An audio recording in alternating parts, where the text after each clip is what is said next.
শুক্রিয়া।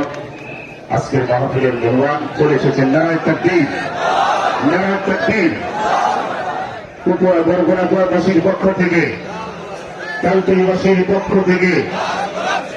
এই গ্রামের নাম কি?